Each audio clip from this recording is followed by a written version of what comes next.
The winter of 1943 settled over the deserts of North Africa like a shroud, cold at night, scorching by day, and filled with the silence of things yet to come. Few outside of the British command even knew the Special Air Service existed, and fewer still knew what they were preparing to do. Deep within a remote camp near Kufra, Libya, a small team of men, dirty, sunburned, and restless, were handed an assignment that even their commanding officers refused to put in writing. Their target, a German airfield on the outskirts of Sfax, Tunisia, believed to house experimental Luftwaffe aircraft capable of shifting the balance of the air war. It was January 1943. The Allies had gained ground since Operation Torch, but Axis control of Tunisia remained strong. The skies over North Africa were still contested territory, and every day, British and American bombers were being picked off by German Messerschmitts. Intelligence from ultra-intercepts hinted that the Luftwaffe had begun testing new prototype planes in the region. Faster, longer range, and potentially jet-assisted. If true, such technology could cripple Allied air superiority before the invasion of Sicily. Destroying those prototypes was no ordinary raid. It was a race against history. The mission would fall to Captain Bill Fraser, a veteran of the early SAS raids under David Stirling. Fraser had led men across hundreds of miles of sand to hit Axis fuel dumps and airstrips before. But this time, the odds were worse. Sfax was heavily fortified, the desert route was patrolled by the German 90th Light Division, and radio contact with HQ would be impossible once the mission began. Fraser knew what that meant. If something went wrong, there would be no rescue, no air cover, and no acknowledgement they'd ever existed. "Orders are simple," his commanding officer said flatly. "Destroy the airfield. Leave nothing that can fly. You'll have 5 days." Fraser simply nodded. "If we fail," he later wrote in his journal, "the skies over Africa will be theirs by morning." Over the next week, the men prepared their jeeps, open-topped, lightly armored, and armed with twin-mounted Vickers K guns. The SAS had learned long ago that speed and surprise were better armor than steel. They stripped unnecessary gear, packed rations for 10 days, and filled extra jerry cans for a 1,000-mile round trip through enemy-held terrain. At night, the campfires burned low, and talk was sparse. Some men scratched the names of fallen comrades into the butts of their rifles. Others cleaned their weapons until the metal gleamed under the starlight. One corporal, a former mechanic from Manchester, muttered, "We're ghosts already, lads. Just waiting for the sand to bury us." The convoy moved out under a moonless sky, heading west across the Libyan frontier. Navigation relied on compass bearings, landmarks, and the unerring instinct of desert veterans. During daylight hours, the men rested in camouflaged netting, their vehicles hidden beneath the dunes. The silence was unbroken except for the whistle of wind and the distant hum of Luftwaffe patrol planes. As they advanced deeper into Axis-controlled territory, conditions worsened. A sandstorm struck without warning on the 3rd day, obliterating visibility. The jeeps crawled forward in formation, engines straining, as the world turned to a blur of orange dust. Sand jammed the weapon bolts, clogged fuel filters, and stripped the paint from goggles. When the storm finally cleared, they discovered one jeep missing, vanished into the storm, never seen again. Fraser made the decision to continue. "We move on," he ordered. "Every mile we stop, the enemy closes that gap." His men obeyed without hesitation. That was the kind of leadership the SAS lived by. Calm under fire, ruthless in purpose. By the time they reached the approach to Sfax, the unit was down to 8 men and 4 jeeps. They set up a temporary observation post from a rocky escarpment overlooking the valley. Through binoculars, Fraser saw the target: rows of aircraft gleaming under camouflage nets, fuel trucks lined in perfect order, and anti-aircraft guns positioned along the perimeter. The base was busier than intelligence had predicted. Convoys of supplies arrived hourly, and mechanics worked through the night under hooded lamps. It was there, at that moment, the weight of the mission became clear. This was no ordinary airfield. It was a central hub of the Luftwaffe's North African operations. Destroying it would cripple Axis air support for weeks, perhaps months. But it would also mean facing certain death if discovered. That night, under the dim red light of a lantern, Fraser gathered his men around the map. The plan was straightforward yet perilous. They would split into two teams, infiltrate from the southwest, and plant explosives along the main fuel depots and aircraft rows. The detonation would be timed to go off just before dawn, sowing confusion as they escaped north through the desert. In his notebook, Fraser jotted one final line before turning in. "If this is to be our last raid, let it count." As dawn broke over the dunes, the team made their final preparations. The air was heavy with dust and anticipation. Somewhere beyond the horizon, the distant sound of engines echoed, a reminder that the enemy never slept. The jeeps rolled forward, engines purring low, tires whispering against the sand. The men checked their weapons one last time. Ahead of them lay the German airfield at Sfax, the heart of Axis air power in Tunisia. Behind them, nothing but endless desert. What none of them knew was that this mission, Operation Snakebite, as it was later coded, would become one of the most mysterious disappearances in SAS history. The desert had taken many men. Soon, it would claim a few more. The desert is not a battlefield. It's a living thing.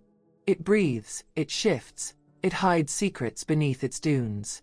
By the time Captain Bill Fraser's SAS convoy crossed into southern Tunisia, that truth had become painfully clear. The mission to strike the Sfax airfield was already in motion, but the desert seemed intent on testing every ounce of their resolve before they even reached their target.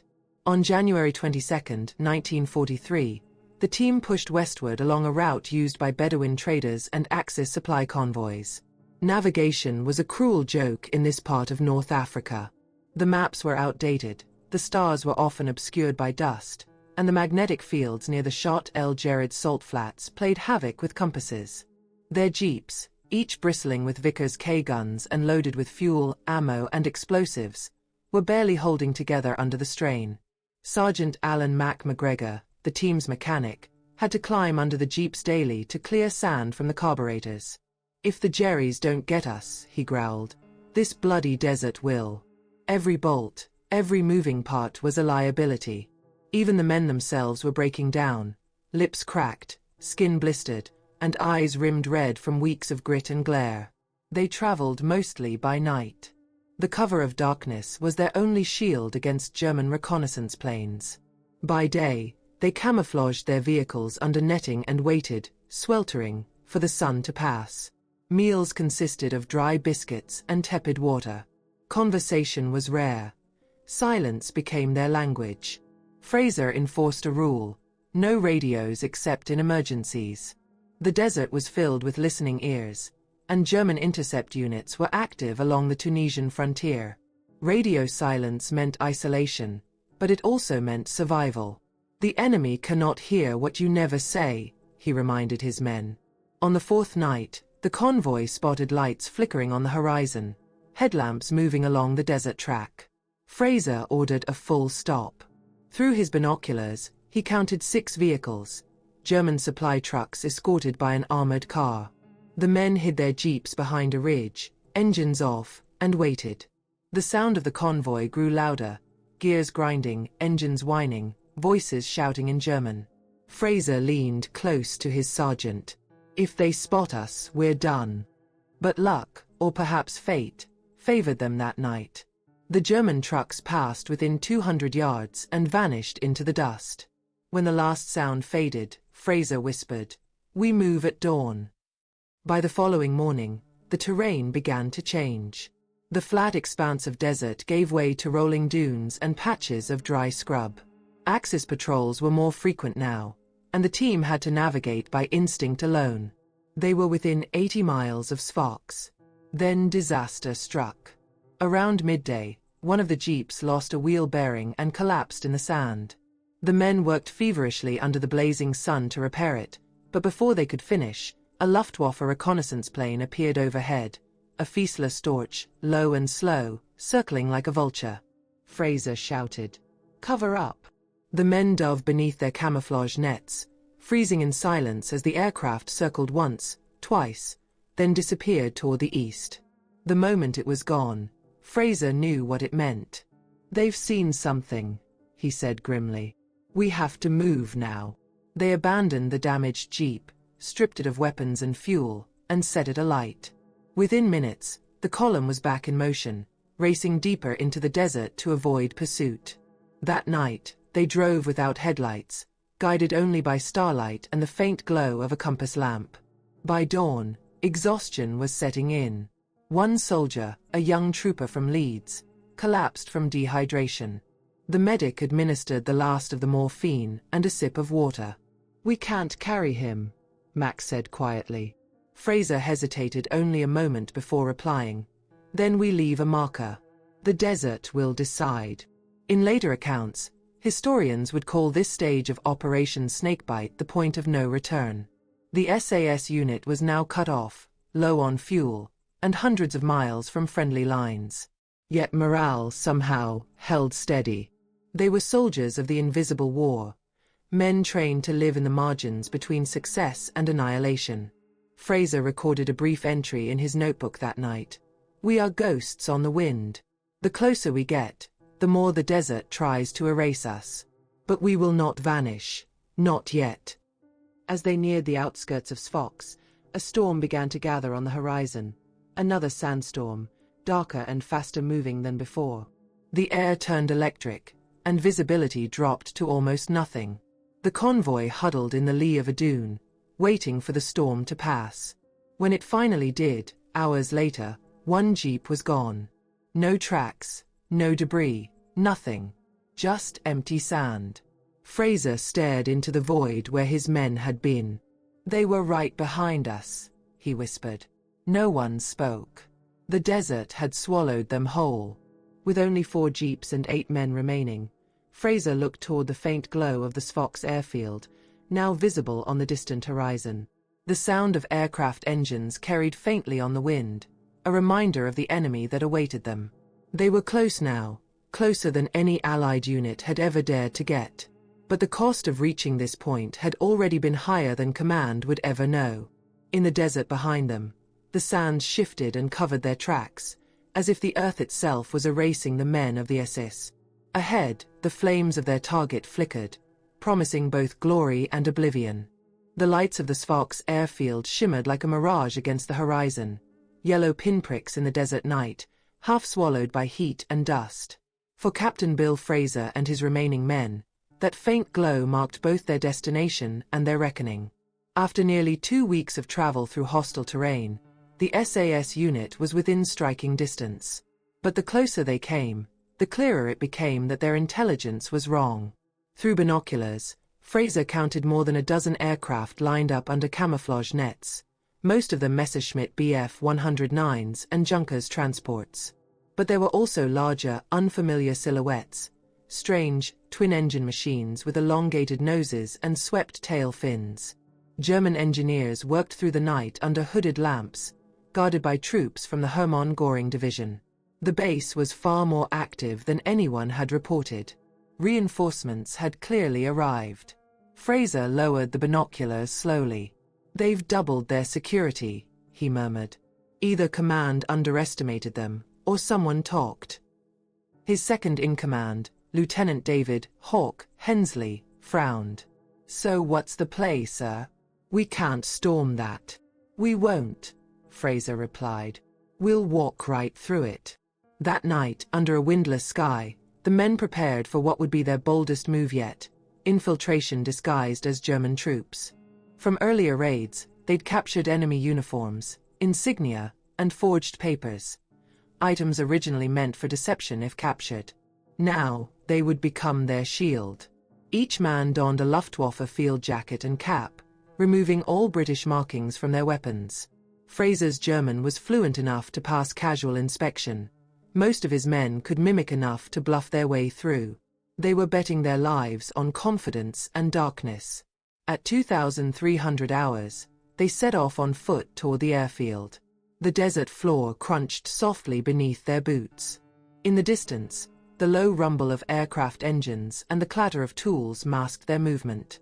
When a guard patrol passed within 20 yards, Fraser raised a hand. The men froze, motionless shadows in the sand. The Germans paused, murmured to one another, then continued walking. Only when their voices faded did Fraser exhale. "We're in," he whispered. Inside the perimeter fence, the SAS team split into pairs. Hensley led one group toward the fuel depot. Fraser and Mac took the explosives to the aircraft rows. Working by the dim light of a covered torch, they planted time delay charges beneath the fuel trucks and along the main runway. Each charge was wired to detonate in sequence, creating a chain reaction of fire and confusion. As Fraser worked, he noticed something odd. A section of the airfield fenced off and guarded more heavily than any other. Beyond it stood two hangars bearing the insignia of the Luftwaffe's experimental command unit, Erprobungskommando.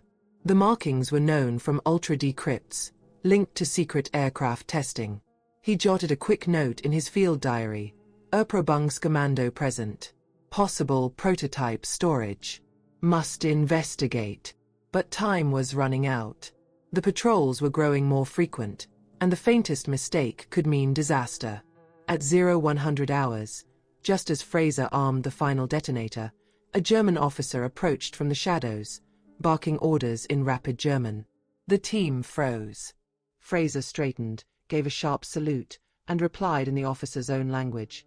"Oberleutnant Franz Richter, fuel detail, sir." His accent was convincing, but the officer wasn't satisfied.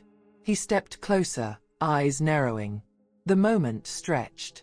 Then, from across the airfield, an engine roared to life, drawing the officer's attention away. "Get back to work," he snapped before striding off. The men exchanged a glance. Luck had saved them once again. By 0200 hours, all charges were set. The plan was to retreat to a safe distance, wait for the explosions, and escape under the chaos. But Fraser hesitated, staring again toward the guarded hangars. "There's something in there," he muttered. "Something they don't want us to see." Hensley grabbed his arm. "Bill, we've done our job. Let's move." Fraser nodded reluctantly, but the look in his eyes said otherwise. As they slipped back into the dunes, the men could already hear the faint ticking of the detonators. The desert night was silent. Too silent. Then, at exactly 0247 hours, the first explosion ripped through the airfield.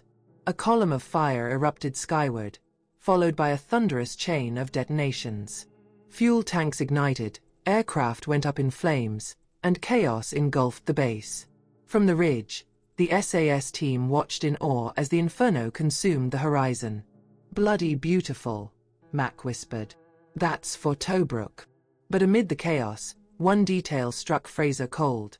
Beyond the fire, the two mysterious hangars remained untouched, unscathed, as if shielded. And through his binoculars, he saw movement. Trucks being hastily loaded, guards forming a perimeter, and what appeared to be a small aircraft being rolled out under tarp. "What the hell are they moving?" Hensley asked. Fraser's reply was quiet, almost to himself. "Something worth dying for." He turned to his men. "Change of plan. We're not done here." That decision, to turn back toward the burning airfield instead of retreating, would mark the beginning of their disappearance. As the flames roared and the desert wind carried black smoke into the night, the men of the SS vanished into the chaos they had created. For those who would search for them later, only questions would remain. The first blast at Sfax could be heard for miles, a low rolling thunder that shook the desert floor. By 3 a.m., the entire airfield was a storm of flame and chaos. Fuel tanks erupted in columns of orange fire, illuminating the night sky like a sunrise over hell. The SAS team had done it. In less than an hour, they destroyed more than a dozen aircraft, ruptured fuel lines, and rendered one of the Luftwaffe's most important North African bases useless. But for Captain Bill Fraser, there was no sense of victory, only urgency. The team had split into two groups during the escape, Hensley's men to the north, Fraser's to the east. The plan was to regroup at a wadi 5 miles from the airfield before dawn. Yet even as the fire burned, Fraser's focus was fixed elsewhere, on those two mysterious hangars that had survived the inferno. "Those aren't just storage sheds," he muttered, crouched behind a sand berm as tracer fire arced across the night sky. The Germans were guarding something there. Mac shook his head, sweat cutting through the soot on his face. Sir, the whole place is blowing itself to pieces. We need to move before they get organized. Fraser hesitated, then gritted his teeth. We're going back. The decision defied logic, but logic had never won wars. With 2 men beside him, Fraser crawled through the smoke-choked dark toward the hangars, using the flames and confusion as cover. All around them, German soldiers shouted in panic, their voices drowned out by the hiss of ruptured fuel lines and the scream of burning aircraft tires. The heat was unbearable, the air thick with ash. They reached the outer fence unnoticed. The smaller of the 2 hangars was partially open, revealing what looked like disassembled engines and tools. But inside the larger one, under a top the size of a bomber wing, was something unlike anything Fraser had seen. A sleek, jet-like fuselage, short, compact, with swept wings and an unfamiliar emblem near the cockpit. Max stared in disbelief. That's number 109. What is that thing? Fraser didn't answer. He knew the British had intercepted reports of German jet research, but no one believed such prototypes were in Africa. If this was what the intelligence referred to as Project Schwalbe, the Allies had just uncovered a game-changing weapon. He scribbled in his notebook, barely legible through the heat and smoke. Experimental aircraft confirmed. Possibly jet propulsion. Must report to HQ at all costs. Before they could retreat, the distant whine of engines filled the air, not from aircraft, but from approaching trucks. German reinforcements. Spotlights began to sweep the compound, and voices barked orders in every direction. The Germans were regrouping faster than expected. Fraser pointed east. We move now. The 3 men bolted from the hangar, weaving through burning debris as bullets snapped past. One of the SAS troopers fell, hit in the shoulder, but waved the others on. Go! Go! He shouted, blood soaking through his sleeve. They dragged him behind a wrecked half-track and pressed forward under covering fire. At the edge of the compound, Fraser paused long enough to ignite one last-time charge near the prototype hangar. The explosion came seconds later, so violent it tore open the building's side and sent fragments of the aircraft flying into the firestorm. Whatever secret the Luftwaffe had been hiding, it was gone in an instant. By dawn, the desert was silent again. Smoke drifted across the ruins of the Sfox airfield. Hundreds of German soldiers combed the wreckage, but there was no sign of the raiders. At the rendezvous point, Hensley waited with the remaining jeeps. His relief turned to alarm when he saw Fraser's group limping toward him.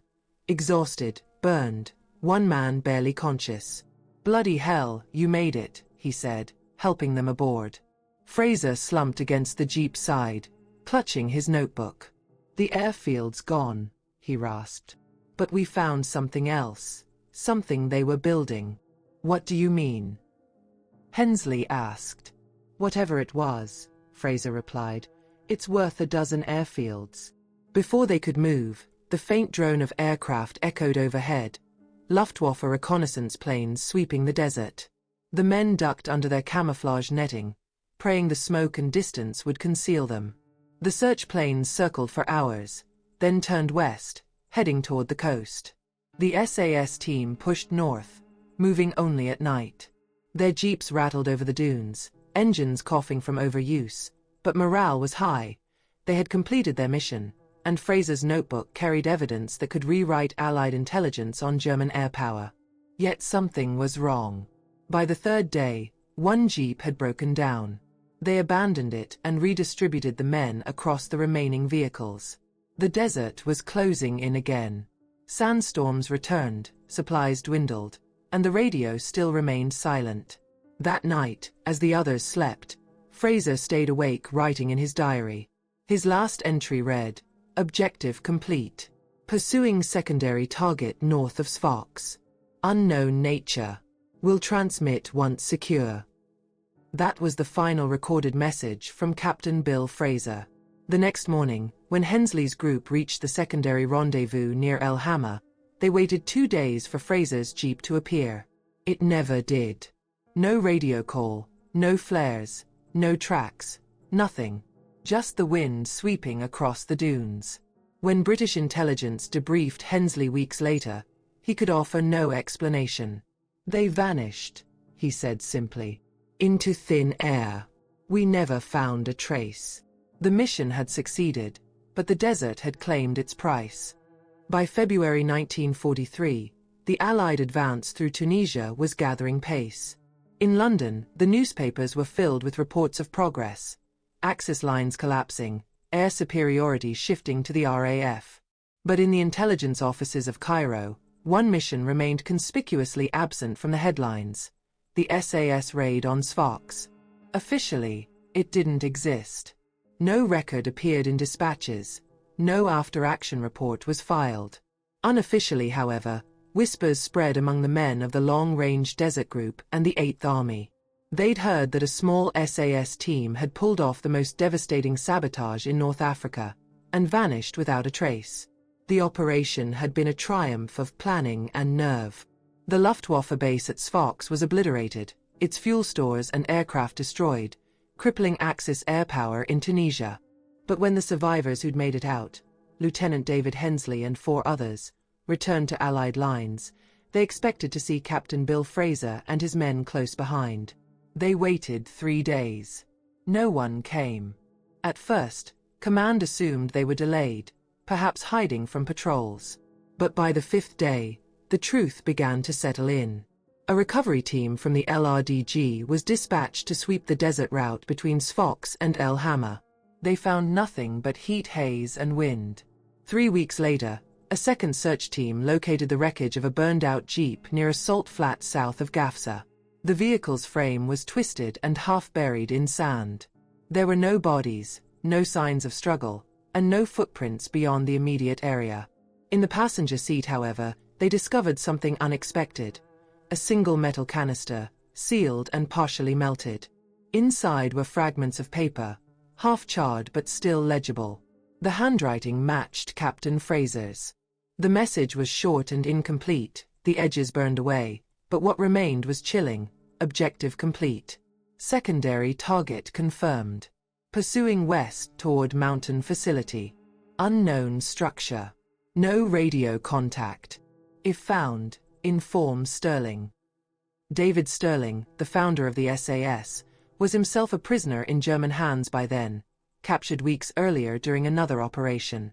His successor, Paddy Mayne, received the note and immediately ordered a discreet inquiry. No such mountain facility appeared on Allied maps. The Luftwaffe installations known in that region had all been destroyed or abandoned. Yet ultra-intercepts around the same period mention something curious: German transmissions referring to a lost experimental convoy east of Sfax. One message, decrypted too late to act upon, read, "Special transport under Commandant Worth missing since night of January 24th. Aircraft components not recovered. Silence advised." 4 months. The question haunted the SAS command. What had Fraser's team stumbled upon? Hensley, who had known Fraser for years, was convinced his commander had gone after whatever was being guarded in those hangars. The prototype aircraft, perhaps, or something connected to it. He wasn't the kind to run, Hensley told an interviewer decades later. If he saw a chance to uncover what the Germans were hiding, he'd take it, orders or not. The British command quietly classified the incident as a loss during withdrawal. Officially, Operation Snakebite was never acknowledged. Even the families of the missing men were given vague explanations, presumed killed in action. But the file didn't close. In 1946, a French engineer surveying post-war wreckage near Sfax claimed to have found the remains of a British jeep buried in sand, miles from any known battle site. Nearby were twisted sheets of metal bearing German markings, possibly aircraft components. When investigators returned months later, the site had already been scavenged and covered by drifting dunes. By then, the war was over, and the world had moved on. Jet aircraft were no longer experimental. They ruled the skies. But among those who remembered the desert raids, Fraser's name lingered like a ghost. His diary, the fragments that survived, became a study in obsession. The last full entry, recovered from his belongings before the mission, read, Every war hides another beneath it. The war for knowledge, for invention, for control of the future. Historians would later credit the Sfox raid with delaying the deployment of advanced German aircraft long enough for the Allies to secure air superiority over the Mediterranean. Yet the mystery of Fraser's disappearance remained unsolved. Some believed his group was ambushed and buried by a sandstorm. Others suggested they were captured and executed by the Germans. But a smaller number, including several in British intelligence, held a different theory: that Fraser's men had discovered something Germany could not allow to fall into Allied hands, and were eliminated in secret. Whatever the truth, one fact endured: of the 9 men who set out on Operation Snakebite, 5 returned. The rest simply disappeared into the shifting sands. To this day, the desert keeps their secret. And in the archives of the SAS, one file remains marked with a single red stamp: classified, subject, snakebite. Time has a way of burying secrets, just as the desert buries the bones of those who walk it. 4 decades after the war, the official story of Operation Snakebite remained locked away in classified files. The mission was listed only as a successful sabotage operation, North Africa, 1943. No mention of Captain Bill Fraser. No mention of the missing team. No mention of the second target.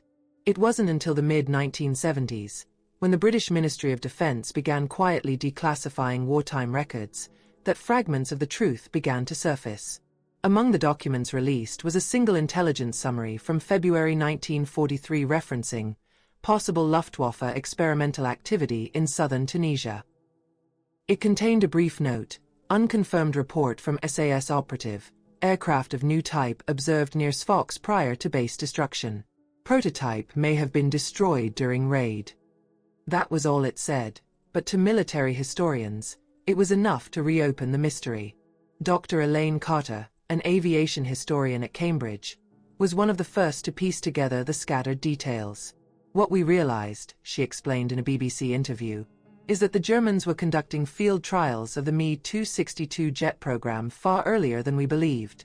The Sfox site appears to have been a forward testing ground, possibly for short-run engine prototypes. The idea that Fraser's team had stumbled upon such a site explained much: the secrecy, the sudden reinforcements, even the message intercepts about missing convoys. But it also raised another question: what had happened after Fraser's last diary entry? In 1981, a joint Anglo-French archaeological survey in Tunisia made an unexpected discovery near the foothills west of Sfox. Buried under layers of sand and stone, they uncovered fragments of a British Jeep chassis, twisted metal, and remnants of ordnance stamped SAS, 1943. Scattered nearby were scraps of a canvas satchel containing several warped notebook pages. Most were unreadable, but one fragment survived: approaching ridge. Smoke north. Possible facility. Small. Active. Will attempt contact. That single line reignited debate among historians. If Fraser and his men had continued west, following whatever trail led away from Sfox, then they might have discovered a secondary German outpost, something hidden in the hills, beyond the reach of Allied reconnaissance. No such outpost was ever found. Yet local Bedouin oral histories from that period speak of a night of thunder, when German troops moved into the mountains and then vanished. The story tells of wreckage burning in the sky, and of strange debris later carried away by foreign soldiers. For decades, these tales were dismissed as folklore. But to those who had studied the SAS archives, they sounded eerily consistent with the last known position of Fraser's team. By the 1990s, the descendants of the men who vanished began pressing for recognition. One of them, James Fraser, the captain's nephew, petitioned the MOD for access to the remaining classified material. His request was denied. The official reason: contents pertain to ongoing defense research. It was an odd justification for a mission half a century old.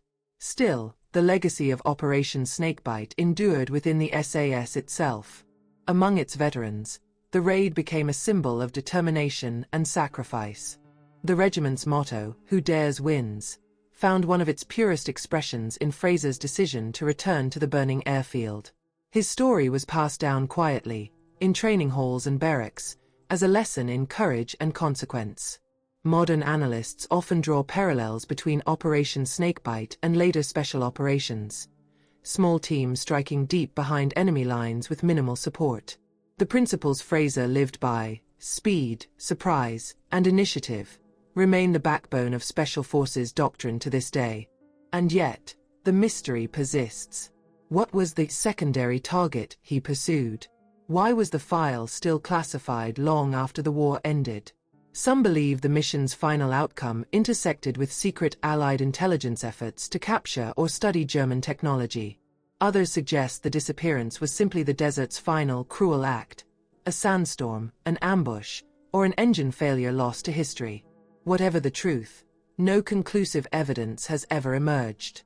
In 2011, British and Tunisian forces held a small ceremony near Sfax to commemorate the men of the SAS who never returned. A stone marker was placed among the dunes, inscribed with the words, "They vanished not in failure, but in the silence of victory." As the sun dipped below the horizon, a former SAS officer laid a wreath and spoke softly into the wind. Fraser's men completed their mission. The world will never know how much it owed them.